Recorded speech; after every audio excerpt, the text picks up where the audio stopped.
నిన్నటి రోజున స్థానిక టీడీపీ నాయకులు బీటెక్ రవి ఆయనతో పాటు మరికొంతమంది ప్రెస్ మీట్ పెట్టి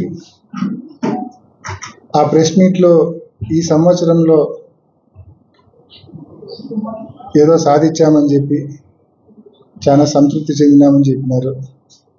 అంతవరకే చెప్పింటే మేము కూడా బహుశా రిప్లై ఇచ్చిండే వాళ్ళం కాదేమో. కానీ దాంతోపాటు ఇటీవల మున్సిపల్ చైర్పర్సన్తో పాటు కొంతమంది కౌన్సిలర్స్, పులివెందుల మున్సిపాలిటీలో ఉన్న అందరు కౌన్సిలర్లు కూడా స్థానికంగా ఉన్న సమస్యల మీద ఆర్డీఓ దృష్టికి తీసుకెళ్లారు, ప్రభుత్వం దృష్టికి తీసుకెళ్లారు. వాటిని సాల్వ్ చేయమని చెప్పి గట్టిగా అడిగే కార్యక్రమం చేసినారు. దాన్ని ఆయన ఎంత వెటకారంగా మాట్లాడినాడంటే, చైర్పర్సన్ కానీ ఆయనతో పాటు వెళ్ళిన కౌన్సిలర్లు కానీ వాళ్ళు వెధవలు అనుకోవాలన్నా అమాయకులు అనుకోవాలన్నా అని చెప్పి వాళ్ళ గురించి వెటకారంగా బీటెక్ రవి గారు మాట్లాడడం జరిగింది. ఇంకా బహుశా ఆయనకి ఎవరో సలహాదారుడు కూడా ఉన్నారంట, మెడికల్ కాలేజీ పక్కన ఉంటాడంట సలహాదారుడు అని కూడా చెప్పినాడు. ఆయన దగ్గర సలహాలు కూడా తీసుకుని కూడా చెప్పినాడు. మరి బహుశా ఆయన సలహా ఇవ్వలేదేమో, మెడికల్ కాలేజ్ పక్కనే కదా ఉండేది, ఆయన సలహా ఇవ్వలేదా? ప్రైవేటీకరణ మెడికల్ కాలేజీలు చేస్తే పేదలు నష్టపోతారు అని ఎప్పుడు మీకు సలహా ఇవ్వలేదా ఆయన? అండ్ ఆ ఆస్పెక్ట్ పక్కన పెడితే వరకు ఈ వాటర్ గ్రిడ్ రాకమునుపు ఈ వాటర్ గ్రిడ్ స్కీమ్కు జగన్మోహన్ రెడ్డి గారు శంకుస్థాపన చేయకముందు వరకు పులివెందులలో ఒకటి మన నియోజకవర్గంలో ప్రధానంగా సిబిఆర్ నుంచి 140 పల్లెల స్కీమ్ ఒకటి నడుస్తూ ఉంది. ఇది అందరికీ తెలిసిన విషయమే. అదేవిధంగా వేంపల్లెలో అయితే కనుక వేంపల్లె పాపాగ్ని నుంచి వేంపల్లె టౌన్ ప్లస్ ఒక 18 పల్లెల స్కీమ్ అదొకటి నడుస్తూ ఉంది. చక్రాయపేట మండలంలో అయితే కనుక కే రాచుపల్లె డ్రింకింగ్ వాటర్ స్కీమ్ ఒకటి నడుస్తుంది. పాపాగ్ని నుంచి చక్రాయపేట మండలం స్కీమ్ నడుస్తుంది. దీనికి సంబంధించిన మెయింటెనెన్స్కు ప్రతి ఏడాది కూడా జిల్లా పరిషత్ టెండర్లు పిలుస్తూ ఉంటుంది. ఇవి మనకు అందుబాటులో ఉన్న పథకాలు. వీటితో పాటు రాజశేఖర రెడ్డి గారు ముఖ్యమంత్రిగా ఉన్నప్పుడు ఈ ఒక్క 148 పల్లెల స్కీమ్తో పులివెందులకు నీళ్ళు ఇవ్వలేమని చెప్పి నక్కలపల్లె సమ్మర్ స్టోరేజ్ ట్యాంక్ నిర్మించి అక్కడి నుంచి మున్సిపాలిటీకి నీళ్లు తెచ్చే కార్యక్రమం కూడా చేసినారు.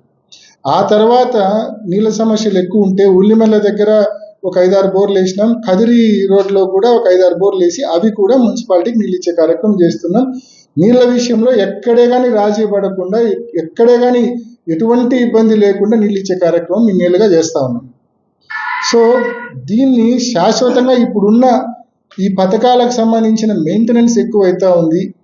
ఇప్పుడు ఇన్ని పథకాలు మెయింటైన్ చేయాలంటే భారం అవుతూ ఉంది, కష్టం అవుతూ ఉందని చెప్పి జగన్మోహన్ రెడ్డి గారు మొత్తం కాన్స్టిట్యున్సీలోని ప్రతి ఇంటికి కూడా ఈ వాటర్ గ్రిడ్ స్కీమ్ ద్వారా నీళ్లు అందించాలని చెప్పి ఆయన 480 కోట్ల రూపాయలు మంజూరు చేస్తే అందులో 65% పనులు కూడా ఆయన హయాంలో పూర్తి చేస్తే ఆ పెండింగ్ పనులు పూర్తి చేయమని చెప్పి మా వాళ్ళు ప్రభుత్వం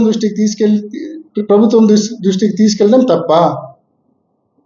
కేవలం పెండింగ్ పనులు పూర్తి చేయమనే కదా అడిగింది. దానికి మీరు 40 ఏళ్ళ చరిత్ర మాట్లాడతారా? మీకు తెలియదా ఇన్ని తాగునీటి పథకాలు ఈ నియోజకవర్గంలో ఉన్నాయని మీ సలహాదారుడు మీకు చెప్పలేదా?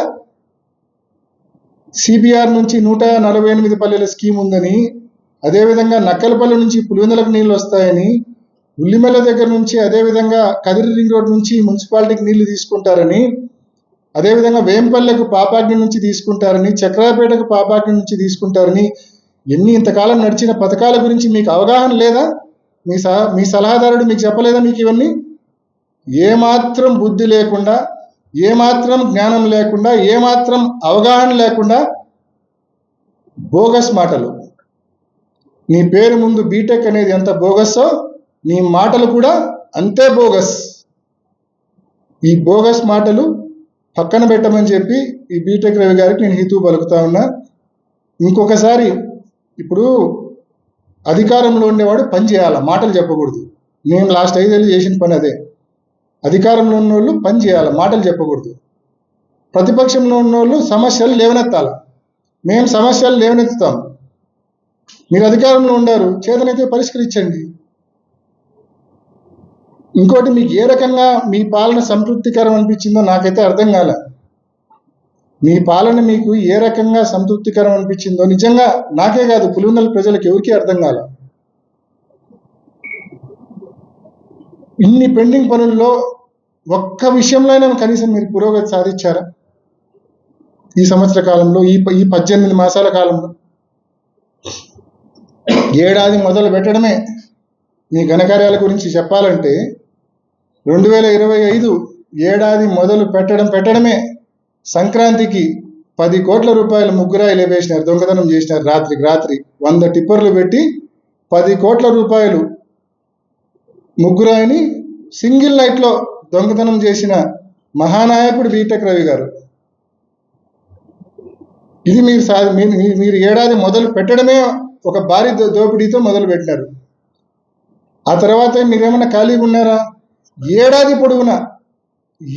పొడవునా ఒక్క రోజు కూడా గ్యాప్ ఇవ్వకుండా, ఒక గంట కూడా గ్యాప్ ఇవ్వకుండా పాపాగ్నిలో ఇసుకే తోడడం.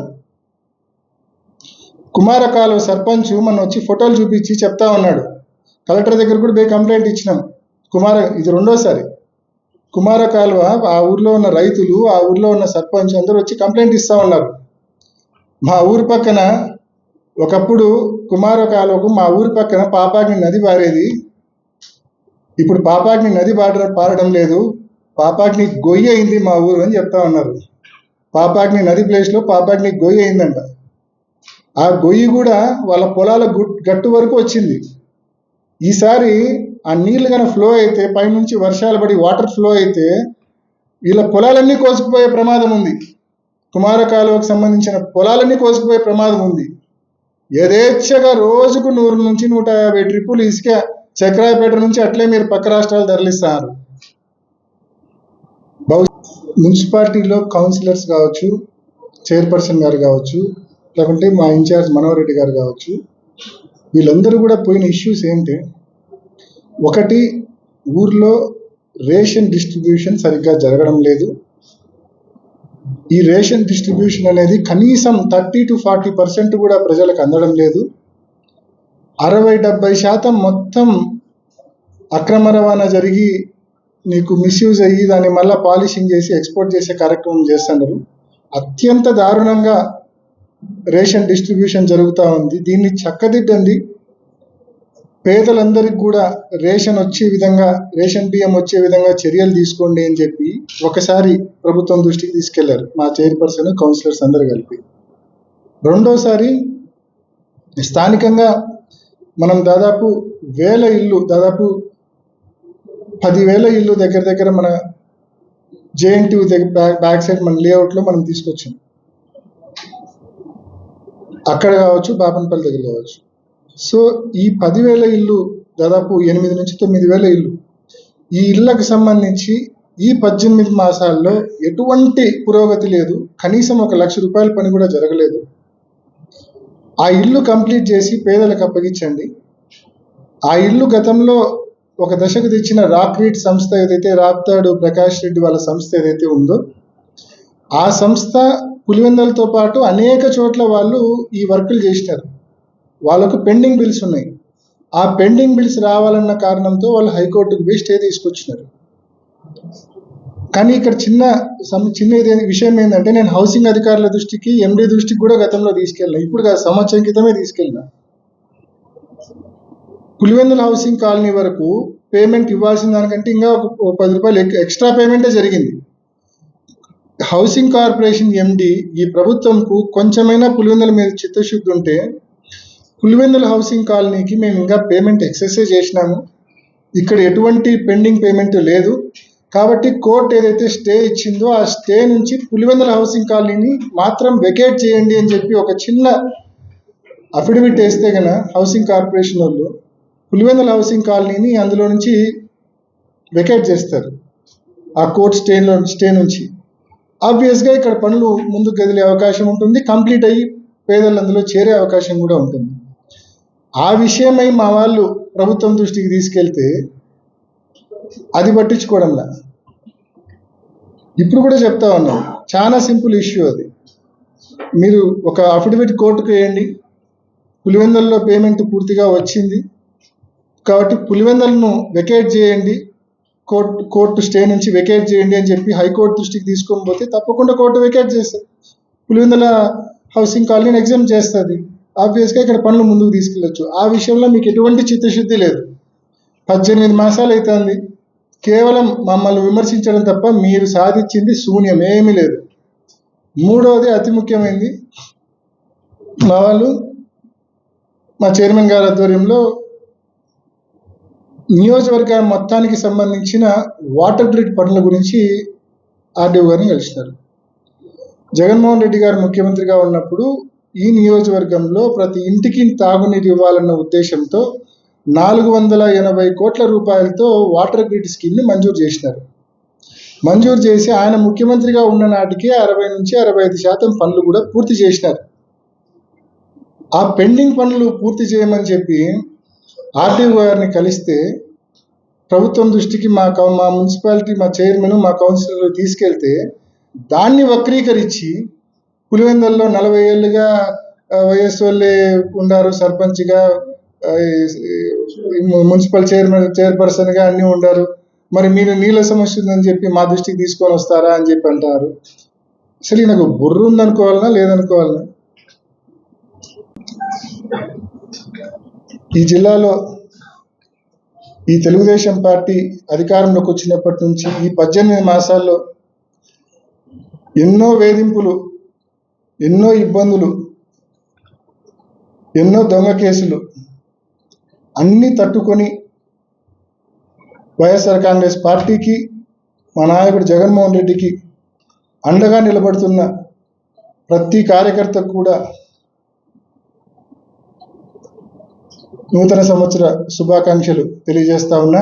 అదేవిధంగా జిల్లా ప్రజలందరికీ కూడా నూతన సంవత్సర శుభాకాంక్షలు తెలియజేస్తా ఉన్నా.